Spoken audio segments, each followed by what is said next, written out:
today. Our guest today is Judge Frank Williams, a noted Lincoln scholar and a really nice guy, who is going to share with us not only about Lincoln's assassination, but what always happens tangentially is he shares with us his faith in America. And to me, that is so inspiring, and it gets my year off on a good note, because sometimes I can get a little discouraged, so Frank always perks me up. So, without further ado, Judge Williams. Thank you, Linda. Thank you very much, Linda. Joe Cugini interviewed me on radio, BLK, is it Block Island, Thursday? And I kept referring to the Babcock Smith House, as I told you, Linda, as the Babcock Arnold House. So I apologize to you, especially since you're a Smith. And I had to look twice at the marquee out there where it said Judge Williams assassinated. And then my poor eyes caught the Lincoln in between the Judge Williams and the assassinated. So this is not a happy talk, because we lost our great president, Abraham Lincoln, on April 14. He was shot, and then the 15th he died. Everyone been to the Peterson House or the Ford's Theater? Everyone here? So you get a sense of our culture. Probably the biggest mistake that Lincoln made, one of them, was the fact that he allowed Andrew Johnson to be his running mate in 1864. We're not sure how much involvement Lincoln had in that choice. He sort of took hands off at the Republican convention, but knowing him and how he was so much of a control freak when he could be, I don't see how Johnson could have made the ticket without his say-so and involvement. And then, of course, 2 months later, Lincoln is dead, and we're stuck with Andrew Johnson, who was probably one of the worst presidents we've ever had. So we lost a lot when John Wilkes Booth pulled that Derringer trigger on April 14, thinking that he was going to save the South. So this talk really isn't so much about, although it's in here, so much about Booth and his merry gang of conspirators, but it also covers the use of military tribunals, yes? Which is very au courant because of Guantanamo, and whether or not they should exist, military tribunals should exist, and what we're going to do in the future as far as terrorists are concerned or civilians, because military tribunals are normally used for military defendants. But there's a history that goes back to the Mexican War with Winfield Scott, as I'll mention, where he did use military tribunals to try civilians who were guilty of charges relating to the law of war, such as it was, and also military personnel as well. So stay with me. There's an awful lot of stuff in here, and I look forward to your questions at the end. In the avalanche of intense mourning that greeted Lincoln's death 154 years ago, this April 15th, Americans pursued a dual and not entirely compatible course of revenge and mythification. On the one hand, his admirers elevated Abraham Lincoln to the status of icon, a transfiguration into secular sainthood that was as swift as it was sure. Yet concurrently, Americans thirsted for revenge. These were the conspirators against the conspirators who had perpetrated the murder of the man they now mourned. Through the summer of 1865, the public was entirely able to sanctify the memory of Lincoln the Forgiver, the preserver of American democracy, while at the same time encouraging the trial of the assassins by questionable military means. These are the commissioners that sat as judges in that military trial. And the conditions were not great. Those detained in Guantanamo Bay, I know because I served for a while on the U.S. Court of Military Commission Review, hearing appeals from Guantanamo, are treated so much better than the Lincoln assassination conspirators. The conditions were not good and repugnant to lovers of liberty. Despite the intense and widespread hatred for Lincoln, and there was, keep in mind now, Lincoln only won, I say this because people say it was a landslide in 1864. The vote was 2,200,000 for him and 1,800,000 against him. So where's the 1.8 million? They didn't like him. They didn't like his administration. They certainly didn't like the war and the casualties. So there was hatred, and even in the North. But there was an intense mourning for him when he was assassinated. No doubt some Lincoln haters experienced a strong emotional reaction in his favor, but others would have found it impossible to forgive him his despotism and championship of a despised race simply because of his death. Like Booth, they would have thought he had it coming to him and that the assassination served a patriotic end. But who can stand against an avalanche of mourning? Most of the individuals who continued to hate Lincoln were smart enough to keep quiet about it, so quiet that it soon came to seem that mourning for him had been universal.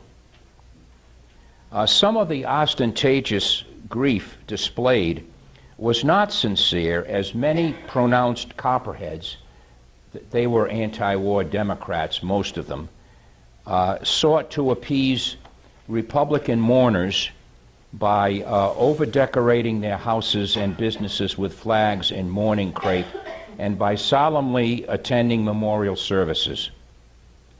But in this country, politics never ends. Within 8 hours of his murder, Republican congressmen in secret caucus agreed that his death was a godsend to their cause, because his successor, or so they thought, Andrew Johnson, would punish the errant South in ways that Lincoln was resisting. Professor David Donald wrote, "Politicians of all parties were apparently startled by the extent of the national grief over Lincoln, and politician-like, they decided to capitalize on it." Of course, the mourning for Lincoln was very real, and the long train ride, the train took his remains and his son Willie, who was interred in the Congressional Cemetery in Washington, on the same route that he first came to Washington in 1861 to be inaugurated, about 1,700 miles, stopping in the leading cities of 7 states so that people could pay their respects for him. So on the way to Springfield, the hometown, Illinois, it moved Americans in a way that is still reflected in Lincoln mythology. But the president who led the North to victory is more admirable than the myth, isn't he? Action counts, effectiveness counts, and this is the president whose death silenced but did not convert all his enemies. The fact that Americans elevated Lincoln to secular sainthood while at the same time seeking to discover and punish those responsible for his murder may not be incompatible. In fact, love for Lincoln would strengthen the public's resolve that those who took his life not be allowed to escape punishment. That is one explanation of the subsequent military trial, which permitted a wide-ranging investigation of the assassination conspiracy in an attempt to implicate the Confederate government, as opposed to a civil trial, which would have had to confine itself to specific charges and whether there was proof beyond a reasonable doubt to convict. So what the administration, after Lincoln's passing, tried to do was point the finger at Jefferson Davis and Richmond and the Confederate States of America as those truly responsible for his death. Didn't happen. They couldn't do it. They couldn't prove it, despite lots of irrelevancies in the military tribunal. So they couldn't prove a Confederate conspiracy. It would have been better, even if they used a military tribunal, or if they had just stuck to the charges of regicide here, of killing the president and attempts to kill other members of his cabinet. So let's go right after Ford's Theater on the night of April 14th. It was 4 o'clock in the morning on the 15th of April when John Wilkes Booth and David E. Herold, his assistant, turned their horses onto the narrow, rutted lane which led to the home of Dr. Samuel A. Mudd, a quarter of a mile off the main road to Bryantown in southern Maryland's Charles County. Very pro, even though Maryland slaveholding still stayed in the Union, it was very pro-South, and this whole area was used for contraband by people, by agents, spying and so on, crossing the Potomac in this area to and from the Confederacy. After a few minutes, the riders could make out the doctor's plain two-story clapboard house silhouetted against the sky. They stopped at the edge of the lawn, and Herold, who had ridden ahead of Booth, dismounted and pounded on the door while Booth sat hunched on his horse, the very image of misery and discomfort. The doctor and his wife were asleep in a back room on the first floor because Mrs. Mudd was not feeling well. The doctor asked her to open the door, but the banging was so loud that it frightened her, and she told her husband that she would rather he go see for himself. So the 31-year-old doctor rose and trudged wearily to the door in his nightshirt. Without opening the door, he asked who was there and was told he would later insist that his callers were two strangers, his word, on their way to Washington. One of their horses had fallen, the voice said, and the rider believed his leg had been sprained or fractured. Dr. Mudd opened the door and helped the dismounted rider bring the injured man into the parlor, where they laid him on a sofa for medical treatment. Trouble, big trouble, had descended on the little household of Samuel A. Mudd. With the exception of Mrs. Mary Surratt, she ran the boarding house, still existing in Chinatown in Washington, where the conspirators would meet. No other person punished for complicity in the Lincoln plot has been so steadfastly and vociferously defended as an innocent victim of the federal government's thirst for vengeance than Dr. Mudd. A school has been named for him. Historical pageants have been presented in his honor. He's now deceased, but I was a very good friend with his grandson, also a doctor, Richard Mudd, who worked as an in-house physician at General Motors. He could not say enough good things about his grandfather, and tried very much to have the federal government reverse the conviction that would come in his case. In 1936, 20th Century Fox released the film Prisoner of Shark Island. I don't know if you can get this on Netflix, but give it a shot, which sympathetically portrayed the doctor's conviction and imprisonment. That same year, U.S. Congressman Jennings Randolph, Democrat of West Virginia, introduced a resolution to place a tablet in the ruins of Fort Jefferson. That's where he was incarcerated. This is in the Florida Keys, part of the coastal defenses after the War of 1812, in recognition of Dr. Mudd's innocence of a crime for which he was held prisoner for 4 years. In 1973, the Michigan legislature, at the urging of my friend Dr. Richard Mudd, who spent a lifetime trying to clear his grandfather's name, adopted a resolution stating that Dr. Mudd was innocent of any complicity in the assassination.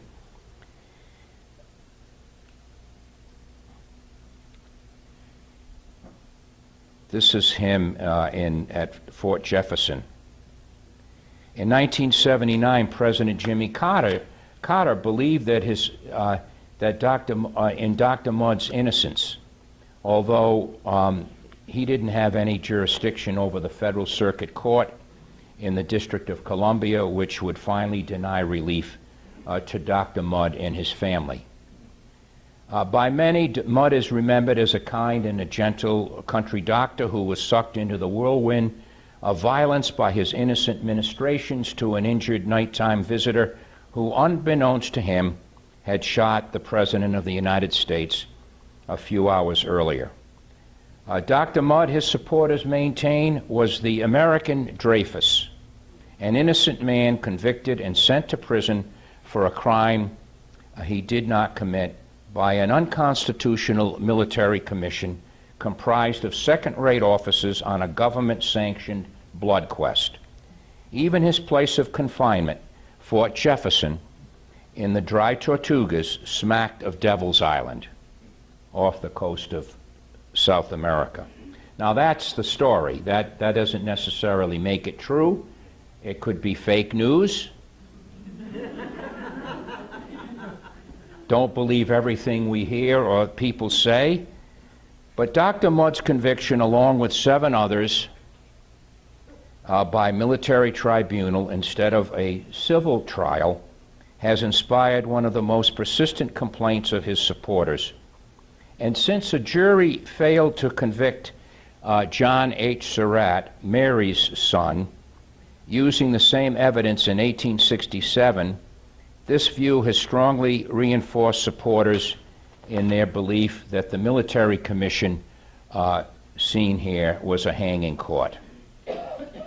Yet, Mudd's reputation has more recently been called into question.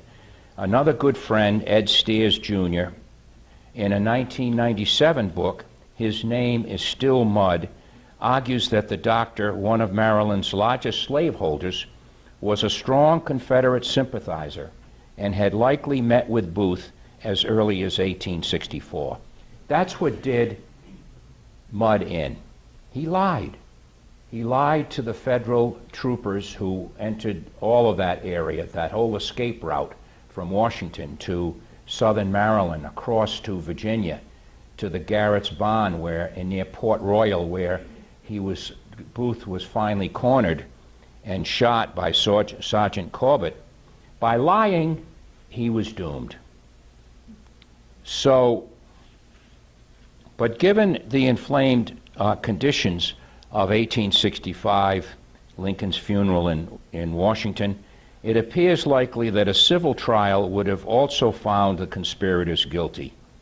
By 1867, the interest of the public had moved on from the Lincoln murder to Reconstruction policy, colored troops, the power struggle in President Johnson's cabinet, and the possible impeachment of the president. The government's list of defendants, some of whom were held at the old Capitol Prison, this would have been on Pennsylvania Avenue, where the Canadian Embassy is right now, and ultimately brought to trial for the murder of Abraham Lincoln, was certainly a curious one. Not so much because innocent American citizens were dragged before this military body, as for the fact that so many individuals who might reasonably have been indicted and tried by the military court were not. And get this list. The government decided not to prosecute Samuel Cox, Thomas Jones, Colonel J. Hughes, and William Rollins, all known to have aided Booth's escape or to have obstructed justice. There were others who almost certainly knew about the conspiracy, but against whom no hard evidence had been gathered. Booth's brother, Junius Brutus Jr., was the author of and recipient of some suspicious correspondence with Wilkes Booth. Anna Surratt, the daughter of Mrs. Mary Surratt and sister of John Surratt, cannot have been unaware of the plotting going on around her at her mother's boarding house, and some papers that were confiscated at the Surratt house support this suggestion. Private William Stocky, Willie Jett, 18, was a commissary agent for the Confederate Army. He dropped Booth off at Garrett Farm on his escape route. Yet none of these individuals were indicted. The government settled on 9 conspirators. David E. Herold, who was really mentally unbalanced and probably should have been tried by some court that could have committed him to a mental institution. He was a pharmacist assistant, very much taken with Booth and all of his glamour. Lewis Powell, or Payne, is his alias, Payne, very much angered and a killer, really, a killer. He attempted to kill Secretary of State William Seward, who was recovering in bed from a carriage accident with his jaw wired. That saved Seward's life. And running out of Seward's home near Lafayette Square in Washington, saying, I'm mad, this is Powell now. He injures seriously Robinson, who was the Army nurse for Seward, and Seward's son Frederick, who was the Secretary of State's secretary. George A. Atzerodt, Mary E. Surratt, Edmund Spangler, Samuel B. Arnold, Michael O'Laughlin, and Dr. Mudd. John Surratt escaped from the city and was hiding out in Canada. He would later make it over to England, Italy, Egypt, come back to Italy, become a Swiss guard for the Vatican, they not knowing his background. And that's where he was discovered and extradited back for trial 2 years later. However, a major question loomed. What to do with these indicted defendants? What tribunal should be used to try them? President Andrew Johnson turned to Attorney General James Speed, who on April 28 advised the president that trial before a military commission rather than before a civil court was proper. Now, by the way, my own personal view is that there is a place for military tribunals, but what really caused a problem here was not the choice of a forum, although it was controversial at the time as it is today. That's Americans. We don't like the use of military tribunals, even for courts-martial. But the problem really goes deeper in the lack of due process that was granted the defendants. That is unacceptable and inexcusable. By the way, the use of military tribunals, despite the Attorney General's brief statement that they were okay, was not universally accepted. Secretary of the Navy Gideon Welles was of the opinion,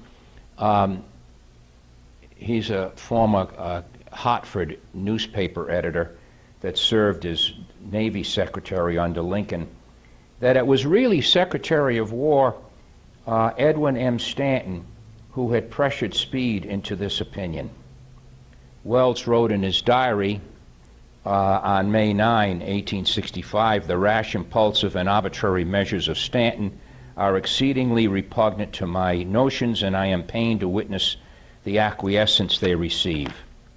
Former Attorney General Bates, he was succeeded by Speed, whose picture we just saw, shared the view that Stanton was behind Speed's opinion. Although Dr. Mudd was imprisoned, not executed, his own martyrdom began with the question of the jurisdiction of the military commission.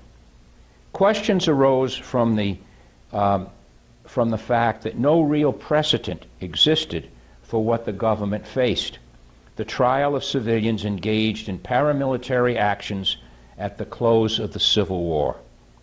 But military commissions, as I said in my opening comments, were created during the Mexican War by General Winfield Scott, old Fuss and Feathers, to try civilians and soldiers for crimes committed during a period of martial law and for violation of the laws of war.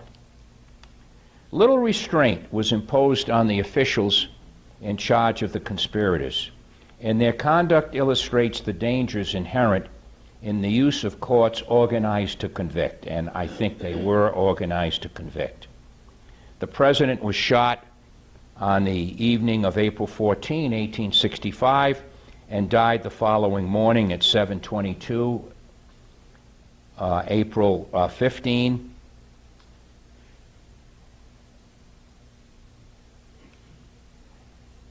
He dies in the Peterson house.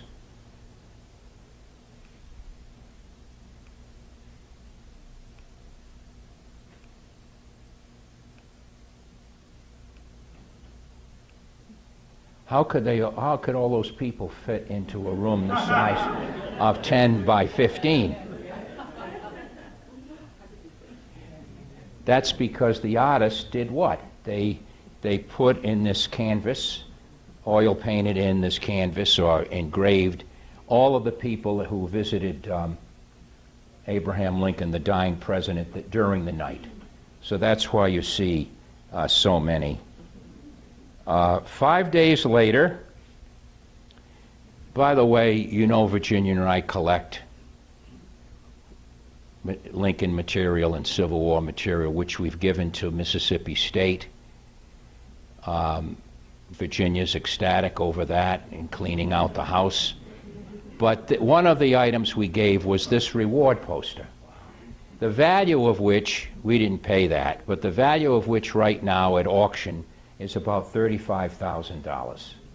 So paper, which doesn't have a tendency to last or survive, is very rare, especially something related to a night of infamy with the shooting of the president.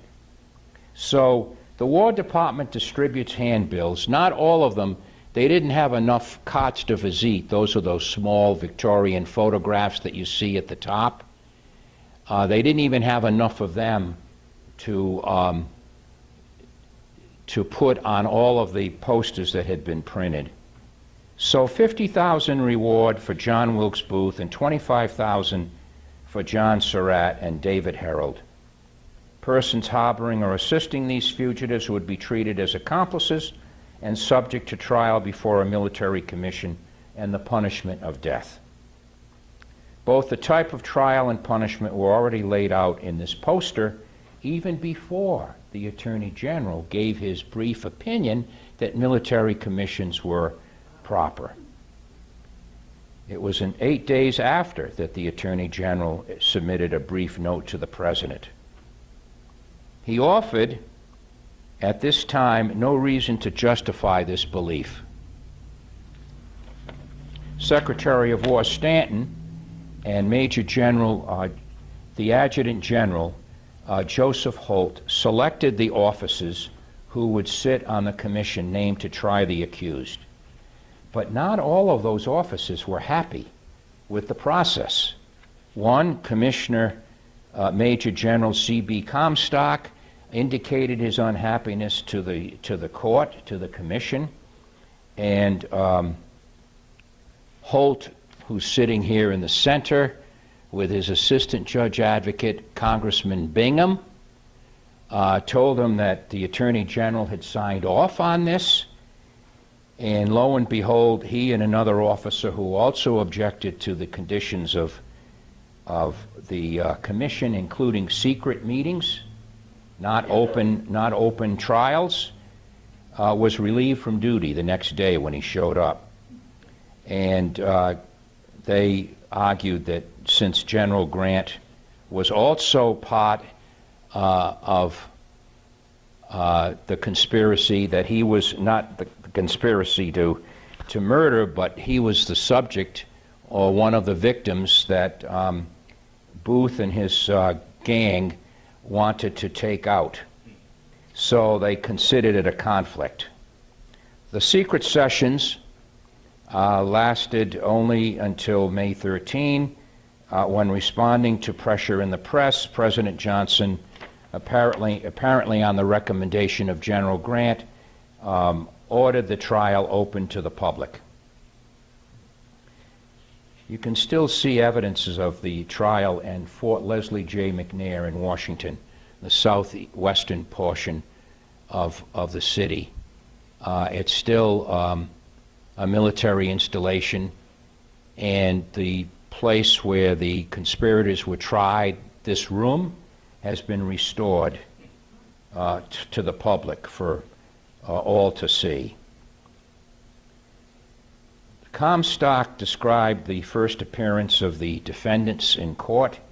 The men were chained and their faces almost entirely covered with black linen masks. The military officers comprising the court displayed their prejudice on several occasions when former Confederate General Edward Johnson was called to testify. One commission members asked that he be ejected from the court as an incompetent witness, his words, on account of his notorious infamy. That is, the fact that Johnson had been educated at West Point and then had resigned from the Army and borne arms against the United States. Well, at least Holt, sitting here on the right, disagreed in all fairness and allowed former Confederate General Johnson to testify. Holt was also obliged to intervene when a member of the court challenged the right of Maryland Senator Reverdy Johnson, pro-South, to appear as counsel for Mary Surratt. After some debate, the commission allowed a stunned Senator Reverdy Johnson to represent his client. Nevertheless, Holt presented testimony that had nothing to do with the charges against the defendants, but would serve to influence adversely the judges and the public at large against the Confederacy and the defendants. Evidence was introduced that concerned plots by the Confederate Secret Service hanging out in Canada to stage raids on U.S. cities, the attempt to burn New York City hotels, and the effort to spread disease throughout the Union Army by use of contaminated clothing. And perhaps most unfair of all, the government introduced witnesses and evidence dealing with the starvation of federal Army prisoners at Libby, Belle Isle, and Andersonville prisons. The chained and hooded prisoners accused of complicity in the murder of the president was somehow connected with these atrocities, if one could believe Holt. In the closing statements of the attorneys, like Reverdy Johnson, he challenged the right of the military to sit in judgment of the 8 defendants. The Constitution allowed the writ of habeas corpus to be suspended, but in no way permitted the suspension of other rights, the right to due process and so on. As an example of the advantage joined by the judge advocate is that they sat, there's Holt on the right with Bingham, 2 people to the left. They sat and advised the commission and also deliberated with them when it was time to decide the fate of the 8. And the other problem here was to show how skewed the commission was, a court to convict, was when there were objections made to the introduction of evidence, they clearly decided in favor of the government as against the defendants in overruling and sustaining objections. When the military officers, along with Holt and Bingham, deliberated the fate of the defendants behind closed doors at the end of the trial, the judge advocates were persevering and wanted all 8 defendants hanged, according to General Courts, one of the judges. The commission voted, however, to condemn 4 to the gallows,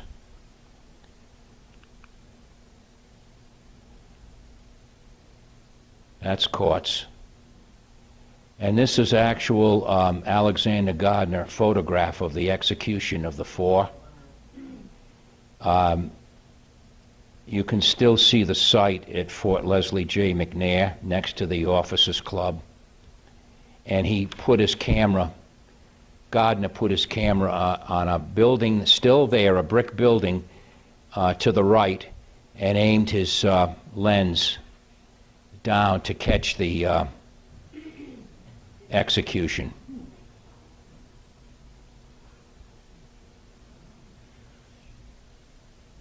The remaining 4 were given prison terms. The judge advocates were also quite surprised when 5 of the officers sitting on the commission signed a paper recommending clemency for Mary Surratt, one of the defendants who was sentenced to be hanged. The next step was for the Judge Advocate General to take the commission's findings either to the Secretary of War, Stanton, or, as in this instance, to the President himself, because it's the President who reviews military commission verdicts, especially in courts-martial. As is customary, Judge Holt would add a statement of his own to the court record and for the benefit of his superiors. In this case, Holt made a slight but significant change in this procedure. Holt's note to President Johnson dealing with the conviction of the Lincoln conspirators, however, urged the President to approve the findings of the court, saying nothing about the recommendation for clemency on behalf of Mrs. Surratt. Attorney General Speed had previously given the opinion that trials of civilians by military commissions were legal in time of war. I told you about that brief finding. But it was not until July that he gave a full opinion, some days after the execution of 4 of the conspirators. Holt argued that when Booth shouted "Sic semper tyrannis" after he shot Lincoln, and when he said, after being mortally wounded in Garrett's Bond, "Say to my mother that I died for my country," he demonstrated that he was not an assassin from private malice, but that he acted as a public foe. As such, Speed said, if the persons who are charged with the assassination of the President committed the deed as public enemies, as I believe they did, they not only can but ought to be tried before a military tribunal. If the persons charged have offended against the laws of war, it would be palpably wrong for the military to hand them over to civilian courts. The remarkable opinion was written after the 4 defendants had been executed. One desperate attempt was made on the morning of the execution to save Mrs. Surratt. Her attorneys went before Andrew Wiley, a judge of the Supreme Court of the District of Columbia, requesting Wiley to issue a writ of habeas corpus, bring the body to court for a review of the order to execute her, and demanding that the U.S. Army surrender Mrs. Surratt to the court. General Winfield Scott Hancock, accompanied by Attorney General Speed, returned the writ and refused to surrender Mrs. Surratt, following instructions from President Johnson. When Hancock refused to give up his prisoner, Wiley declared himself powerless to take any further action. Mrs. Surratt was doomed. Speed then spoke up in the courtroom as follows: "This country is now in the midst of a great war, and the commander-in-chief was slain in the discharge of his duties. And if the armies of the United States cannot, under the laws of war, protect their commander-in-chief from assassination and destruction, what has the government come to?" Hindsight is always 20/20. We now know that with Lee's surrender of the Army of Northern Virginia at Appomattox Courthouse, the soldiers of the Confederacy marched off the battlefield into the peaceful glory of the legend of the Lost Cause, which still exists today in the South. But in late April and early May of 1865, the direction of the rebel soldiers' march was not nearly so certain.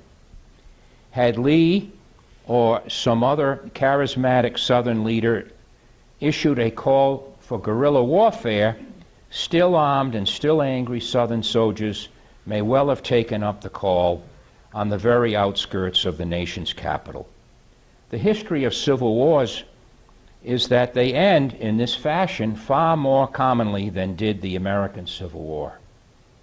At the time of Attorney General Speed's opinion that trial before a military commission was proper, and of President Johnson's order establishing the military commission, the idea that a state of war existed in Washington, D.C. was not a mere fanciful notion. One of the myths that surrounds the assassination of President Lincoln is that his death was uniformly mourned throughout the South, where it was seen as a catastrophe, at least by all but the most ardent firebrands. In truth, Southerners reacted to Lincoln's death much the same as Americans reacted to the news of the death of Hitler and Mussolini. They saw it as a fitting end for a tyrant. This is by a Maryland dentist who made anti-Lincoln cartoons. Washington was still a fortified city and headquarters for directing military operations against the rebels during the trial. Sentries manned and controlled the flow of people into and out of the city. National forces fully guarded the city as well as the bridges. Washington was policed by soldiers with the Army as the protector as well as the defender of the Capitol. President Johnson did not declare martial law over and peace restored within the United States until over a year later, August 20, 1866. Whether it was politically astute to try the conspirators before a military commission, I think that's all right. Did the conspirators receive fair trials? Which they did not. As I've told you, and I've given you some indication of the lack of due process. After the 1866 Milligan decision by our Supreme Court, this is after the war now, in which our Supreme Court disavowed military tribunals in favor of trials by civilian courts, where operating, that's important, where operating, Samuel Mudd then sought a writ of habeas corpus from Chief Justice Chase, sitting in the center, who turned him down but suggested he make application in the federal court for the District of Southern Florida. He argued that the military court lacked jurisdiction, this is Mudd now, and that he and the other prisoners, 3 others, held at Fort Jefferson should go free. In denying the request for a writ, Judge Thomas J. Boynton upheld the military trial, and this is the heart of his opinion. The president was assassinated not from private animosity nor any other reason than a desire to impair the effectiveness of military operations and enable the rebellion to establish itself into a government. The act was committed in a fortified city which had been invaded during the war, and to the northward as well as the southward, of which battles had many times been fought, which was the headquarters of all the armies of the United States, from which daily and hourly went military orders. The President is the commander-in-chief of the Army, and the President who was killed had many times made distinct military orders under his own hand. In retrospect, Boynton's arguments, like some of Speed's, have validity. The long-time reaction against the military commission comes from a failure to prove a Confederate conspiracy beyond Booth and his friends. That was one fatal error. The other was failure to give the defendants their due process.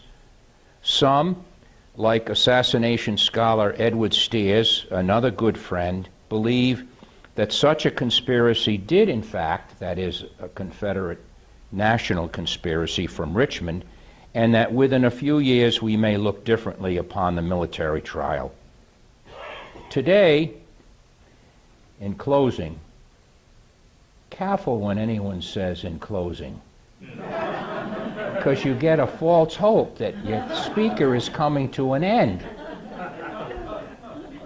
Today, the nation again finds itself questioning its government's policies regarding military tribunals. We've all lived through that since 9/11, and the questions themselves are the same. Is it appropriate to try enemy combatants removed from the field of battle in military as opposed to civilian courts, and if so, would constitute constitutional due process? How can we ensure that such trials protect the civil liberties of the accused while protecting our national security? It's always those two in conflict, national security and civil liberties. Despite the fact that the threat to national security today is at least as great as Lincoln encountered during the Civil War and President Johnson encountered just after his assassination, the administrations of President Bush and Barack Obama have come nowhere as close to Lincoln in affecting civil liberties afforded by the Constitution. During the Civil War, under the aegis of the Lincoln administration, there were 75,961 Union Army trials, courts-martial, as most of them. Of these, 5,460 were trials before military commissions, and all were trials of civilian United States citizens. In stark comparison, we've only had very few trials before military commissions in Guantanamo Bay. You know, I'm looking here at my margin notes where there was a prison population of 779, then it went down to 225, 165, 122, and I think there are only 41 being held now at Guantanamo Bay.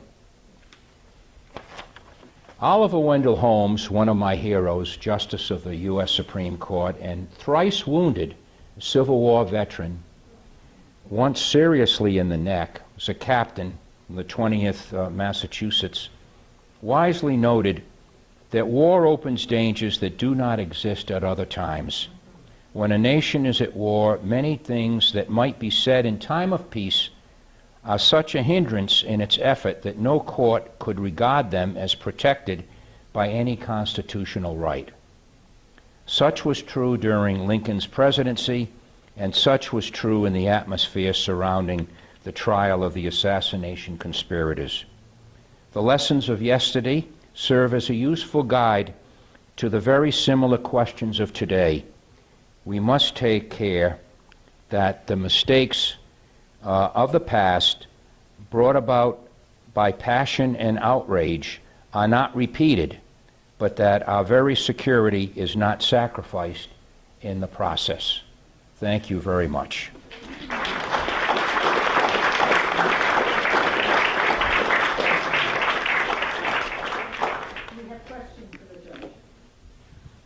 Yes.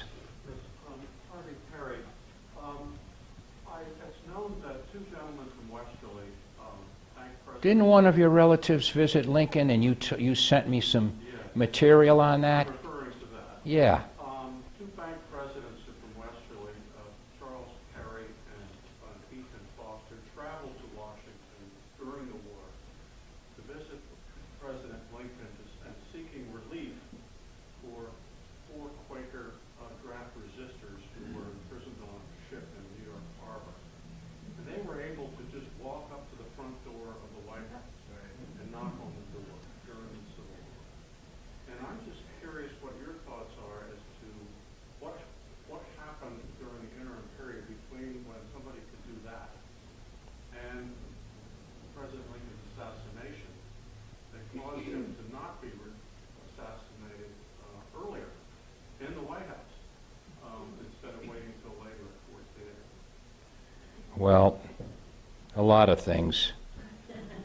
Like Lincoln eschewed security. He didn't like it, although he had many death threats, some of which he kept in the cubbyhole of one of his desks in his office. And he did have these public opinion polls that you talked about, these public opinion baths, he called them, where people could come in most mornings in a week and shake his hand, ask for favors, ask for relief, all kinds of things. And when one Senator, Wilson from Massachusetts, said, "Mr. President, you've got to watch this. You're tiring yourself. You're getting fatigued. You're putting yourself in great jeopardy." Lincoln's response was, "They don't have much. They get but little. I must see them." That's just the kind of response you would expect from someone like Lincoln, who had so much empathy. But things have changed, right? I mean, after the assassination of 4 presidents, what are we going to do here? I mean, as far as protection is concerned. So now you can't come up to the White House door and get in. There's a plethora of security. You can try to climb over the gate, the fence, which a couple of people have done in the last year, but to no avail.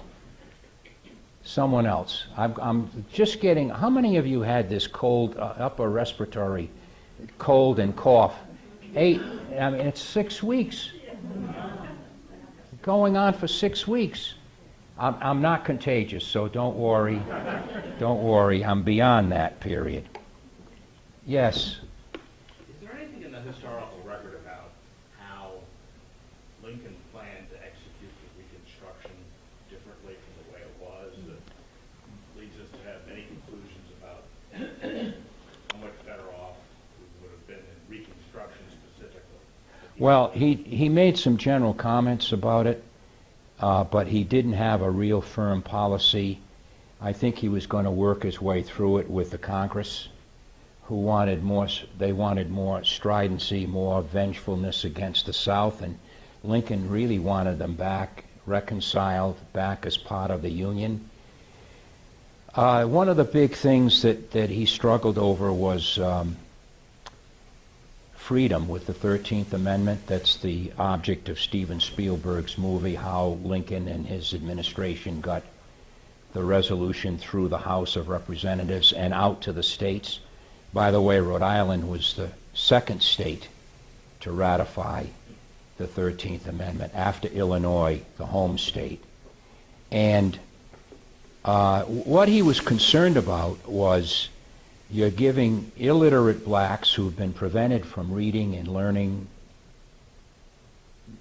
ABCs and math, you're giving them this freedom, but where is the education to make them truly engaged citizens so that they could vote? Because that was in his game, that is that they should get the right to vote and also participate in government. So that was a big concern of his, and education was the answer.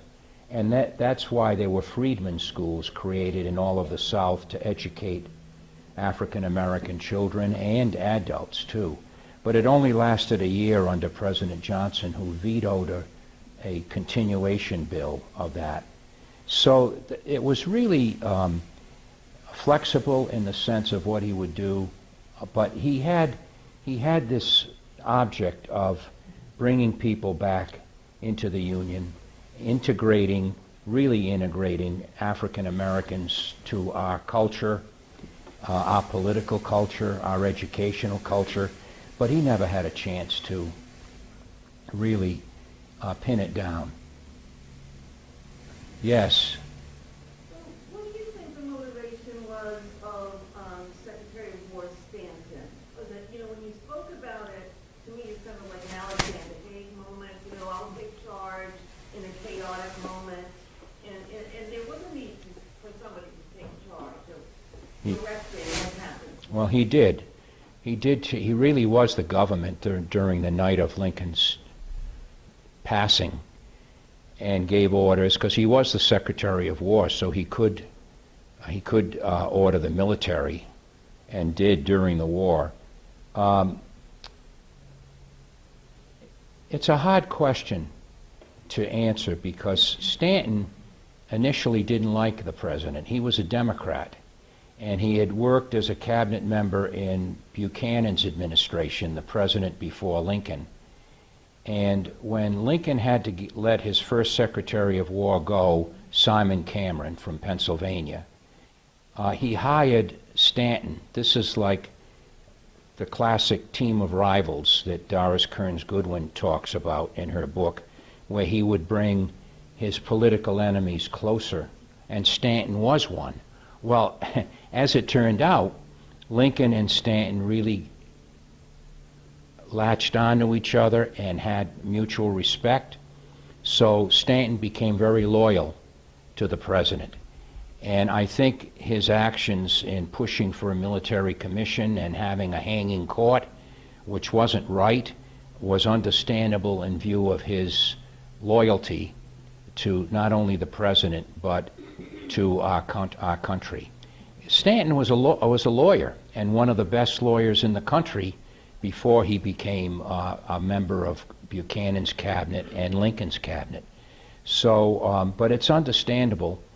And the backstory on Stanton is that he did not get along with the radical Republicans in the Congress, and they tried to unseat him with what they call the Tenure of Office Act, which was really unconstitutional. But when Johnson vetoed it, Andrew Johnson vetoed it, that's when they turned against the president, or one of the reasons they turned against him, and issued articles of impeachment. And Johnson avoided removal from office by just one vote. So, but the thing with Stanton, and there's some very good biographies on Stanton. The latest one is by Walter Starr, S-T-A-H-R, which really gets into this motivation by the Secretary of War, and why he acted the way he did. He was pretty strident, and by the way, Lincoln needed that kind of a personality when he was president, because Lincoln could be the good guy. He had a hard time saying no, and when a no was deserved, he would send the supplicant to see the Secretary of War. Yes. Frank, you had said earlier that President Johnson was in fact one of our worst presidents, right? Didn't you say that? Yes. Okay, now just... Are you a President Johnson fan? No. That's fact, okay. I don't know anybody that's a President Johnson fan. That's all right. But in fact, he was impeached, was he not? Yes, he was. Okay, and found not guilty, I guess. Well, they didn't have the two-thirds vote, votes by one vote, that's right. So he remained in office for the remainder of his term, which was March 4th, 1869. That's when General Grant became president. So he served out his term, that is the remainder of Lincoln's term, and he was a pretty poor administrator, pretty poor on policy, pretty poor on dealing with Congress and the other government officials. He was another strident one, but not for good. Yes. Yes, sir. Back there. Was Booth immediately identified as the assassin? Yes. So was that because he was a Yes. figure? Yes, because everyone in the theater knew him. That's where he would perform as an actor. He was a well-known actor, and coming from an acting family. They were from Maryland, and everybody in the theater knew him. The staff knew him. Stagehands knew him. And he had been there earlier in the day to set things up for the deed, like picking up his mail. He was being seen by everybody. He dropped off a piece of wood that would be used to, once he got into the president's box, which is still there at Ford's, he could put this piece of wood as a shimmy against the outside door and prevent anyone from getting in. In fact, the initial doctors had to be lifted up over the box balcony to get into the box. So and then he jumps to the stage, Sic Semper Tyrannis, thus always to tyrants, which is the Commonwealth of Virginia's motto, state motto, and everyone can see him on the stage, and then he runs to the back with the exit door into the alleyway, where Davy Harold, you heard me mention him, was holding a horse for Booth's escape. So they knew who he was. Someone else. You've been great. Yes. May I just fluff out a couple references that you have made about people that I learned from my vast store of movie watching? Van Heflin played the role of Johnson, and as you stated, he was saved by one vote, but Kennedy chose Ross of Kansas in his Profiles of Courage. You mean John Kennedy? John Kennedy. Right. Chose Ross, who saved Johnson. But Johnson had supported Lincoln by keeping that border state of Tennessee for the North, and that was his reward. I don't know what happened to Hannibal Hamlin. They never made a movie of him. You won't see one. You won't see a Spielberg movie, I don't think. John Wilkes, whose older brother Edwin was considered the finest of that Barrymore-like family, of Julius Brutus, and the movie matinee idol type of John Wilkes.